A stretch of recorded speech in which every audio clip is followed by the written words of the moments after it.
Ya, kronologinya kemarin dini hari ya, sekitar pukul 12 lebih 15 menit, hari Minggu, kami mendapati ada satu, apa namanya itu, ada beberapa orang, 3 orang, orang tidak dikenal, yang datang ke kantor kontras gitu ya, lalu mengetuk pintu gerbang, lalu saya sempat melihat dari atas, dari lantai 2 balkon gitu ya, lalu kemudian melihat bahwa ciri-cirinya memang agak cukup cepat gitu ya, banyak orang-orang yang cepat gitu ya, dan juga memang tidak dikenal gitu lah. Nah, ketika kami coba untuk tanyakan dari mana gitu ya, lalu mereka menyebut bahwa mereka dari media.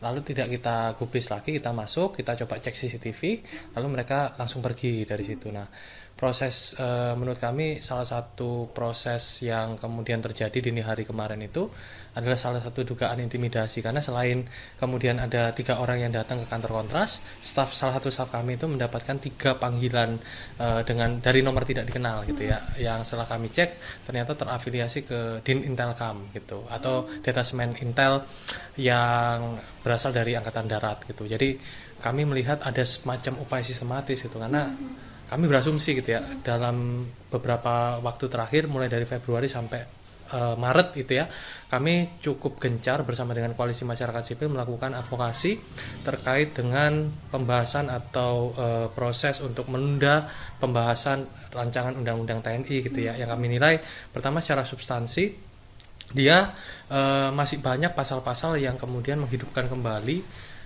proses-proses menuju dui militer gitu ya, yang dui fungsi militer, yang kemudian itu juga memberikan satu sentimen yang sangat buruk terhadap kualitas demokrasi, apalagi dalam waktu belakangan ini Economic Intelligence Unit juga melansir bahwa indeks demokrasi kita menurun gitu ya.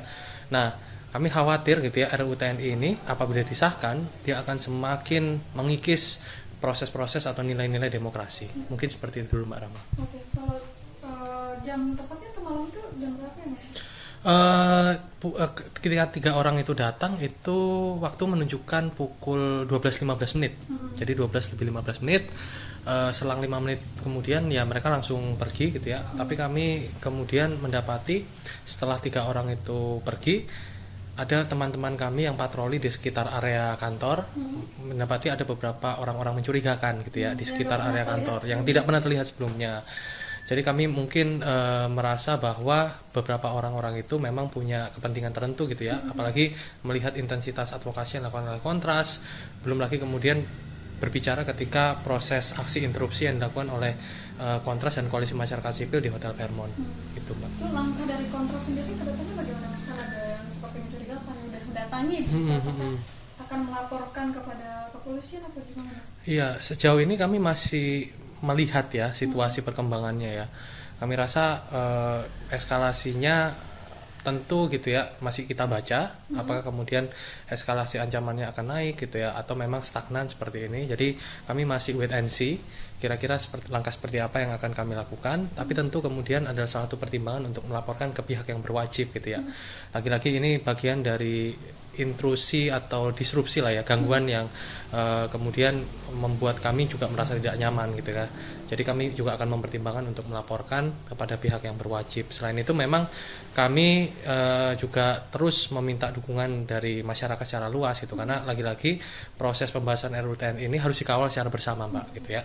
Jadi kami melihat bahwa perlu ada partisipasi masyarakat untuk mengawal proses pembahasan RUU sampai kemudian rumornya kan disahkan sebelum reses gitu ya. Bahkan kemarin dalam pernyataannya Menteri Pertahanan Pak Syarwi Samsudin juga menyatakan bahwa akan mengebut prosesnya kalau bisa sebelum Hari Raya Idul Fitri gitu. Jadi mungkin ini momen yang pas untuk kita saling mengawasi proses yang terjadi di DPR dan saling mengawasi menjaga satu sama lain dalam situasi yang penuh ketidakpastian ini, Mbak Rahma. Kembali lagi kejadian semalam gitu Mas. Berarti usai dari ada teror yang telepon begitu, apakah hingga saat ini udah tidak ada lagi atau ada mencurigakan lagi? Sejauh ini situasi berangsur stabil, aman gitu ya. Tidak ada lagi telepon-telepon yang mencurigakan atau anonim gitu kan, dan juga tidak ada lagi gangguan-gangguan yang kami alami gitu ya. Jadi saya bisa pastikan sampai detik ini relatif semuanya aman gitu ya situasinya. Tapi ya kami masih terus akan berjaga-jaga, waspada gitu ya. Sewaktu-waktu mungkin situasinya akan naik kembali, eskalasi potensi resikonya, gitu Mbak Rahma.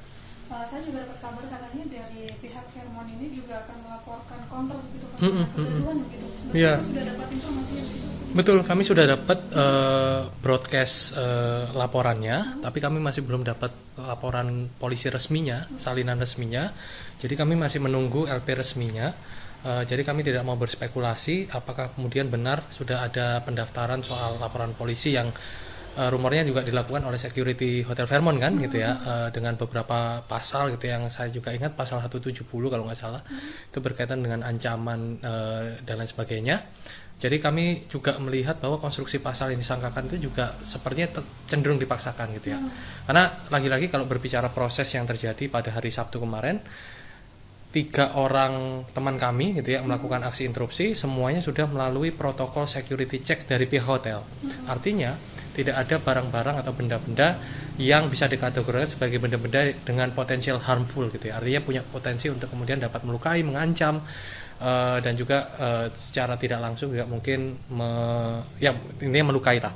Jadi kami sudah melewati semua protokol security check, dan ketika penyampaian pendapat, ketika kita menerobos masuk ke ke ruang rapat itu juga kami tidak menggunakan diksi-diksi atau kata-kata atau kalimat-kalimat yang mengancam gitu. Kita cuma membacakan apa saja yang menjadi tuntutan keresahan dari koalisi masyarakat sipil untuk yang paling krusial atau yang paling waktu itu kami sampaikan adalah paling penting adalah kami meminta anggota dewan gitu ya, terutama anggota panja untuk melakukan evaluasi kembali dan melakukan pembahasan ulang terhadap RUU TNI. Cuma gitu Mbak. Kemarin kan Mas Hari itu sempat membawa surat terbuka begitu ya? Betul. Nah itu sebelumnya sudah disampaikan atau bagaimana? Iya, jadi kalau bisa saya sampaikan gitu ya, proses kenapa kemudian kami kemudian kemarin memilih konfrontasi langsung atau protes langsung, karena sebelumnya kami sudah melakukan sejumlah proses-proses korespondensi komunikasi sesuai dengan koridor yang ada di DPR. Kami sudah memberikan surat pada tanggal 4 Maret, surat terbuka Kontras dan juga Koalisi Masyarakat Sipil kepada Komisi 1 dan juga Sekjen DPR RI, tapi kemudian kami tidak mendapatkan jawaban yang berarti. Lalu pada tanggal 9 kami juga bersama dengan Koalisi Masyarakat Sipil dan juga sejumlah tokoh-tokoh publik melakukan konferensi pers yang intinya juga meminta DPR RI dan juga pemerintah itu menunda kembali pembahasan dan juga lebih menekankan pada prinsip kehati-hatian, prinsip yang lebih cermat gitu ya dalam pembentukan peraturan perundang-undangan, agar kedepannya tidak ada lagi produk legislasi itu yang lebih banyak mudorotnya atau lebih banyak merugikan gitu pada masyarakat. Nah, dari 2 proses itu tidak ada jawaban yang berarti dari pihak pemerintah maupun DPR. Sehingga itulah alasan kami kemudian memilih protes langsung. Memang cenderung tidak konvensional gitu ya.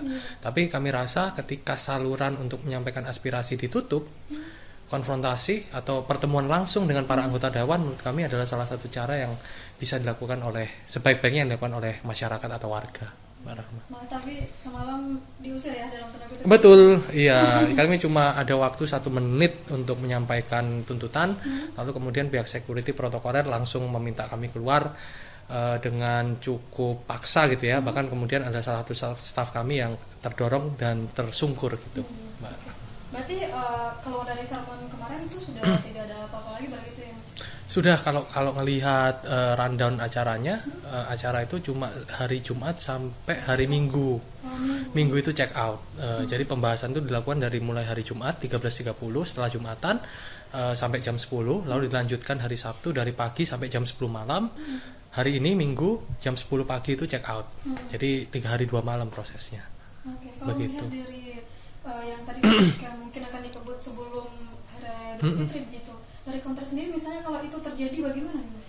Ya, lagi-lagi ini menunjukkan wajah pembentukan produk legislasi yang luar biasa, tidak memperhatikan prinsip pembentukan peraturan perundang-undangan gitu ya. Karena dalam prinsip pembentukan peraturan perundang-undangan, penekanan untuk partisipasi publik yang bermakna itu memang harus dilakukan. Selain kemudian ada asas kecermatan dan asas kehati-hatian. Karena memang produk perundang-undangan ini akan mengatur hajat hidup masyarakat atau warga Indonesia gitu ya. Jadi kalaupun nanti ternyata benar disahkan, dan yang saya dengar juga akan dilakukan pengesahan sebelum reses, maka bisa dipastikan bahwa DPR dan juga pemerintah lagi-lagi tidak mau mendengar aspirasi dan juga masukan dari publik, Mbak Rahma.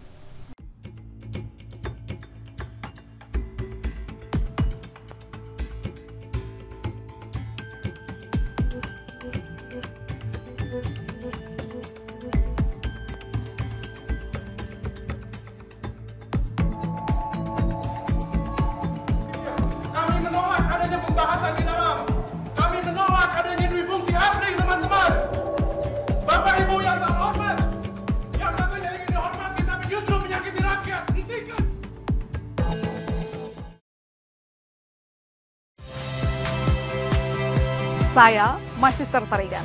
Saksikan program-program Kompas TV melalui siaran digital, pay TV, dan media streaming lainnya.